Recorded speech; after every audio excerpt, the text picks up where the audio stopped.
Hello again. Welcome to another Writerly Witterings. This time all about The Malice of Unnatural Death. Not my snappiest title. Good cup of tea there from the director. But this is an excellent book. It was difficult to figure out what I was going to write after Death Ship of Dartmouth. The only thing I was certain of was that I couldn't have it quite as humorous as that, so I wanted something that was going to have a slightly darker atmosphere.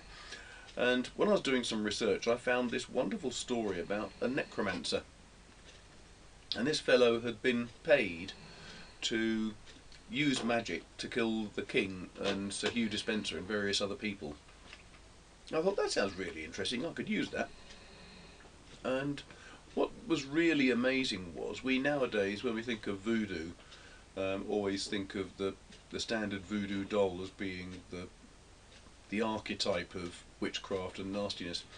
And the little wax doll actually was never used in voodoo. That was a complete fabrication. But what used to happen was that you'd get people going over to Haiti and Jamaica and all around there to convert these poor heathens into Christianity before they were sold on as slaves. And one of the things that they were convinced of was they needed more of these missionaries to go out there. So they wanted money. So when they came back to Europe, they started telling stories about witchcraft and things. And they invented the idea of the little wax dolls because that was a very ancient European form of magic that people... They only used it because they knew then, by describing little voodoo dolls, that everybody in Europe would understand that they were talking about witchcraft, and therefore they'd get lots of money to go out and perform more missionary work. Exciting stuff. There's another element to this, though, which comes from Elliot O'Donnell's Casebook of Ghosts, which is up there. It's not down here, so tough, you can't see it. But that's a fantastic book, written by the seventh son of a seventh son, allegedly. Elliot O'Donnell was an Irishman from the, I think, late 19th century, and he was very interested in everything to do with the supernatural and spiritual world.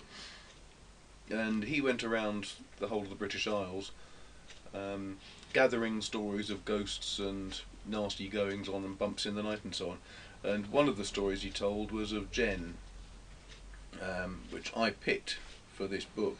It's a very sad tale about a teenage maidservant in a big house who fell in love with a guest and a visitor, and she convinced herself that this chap was giving her longing looks all the way through, and she got into such a state about it that she was quite convinced that when he left, he had probably proposed to her and take her with him.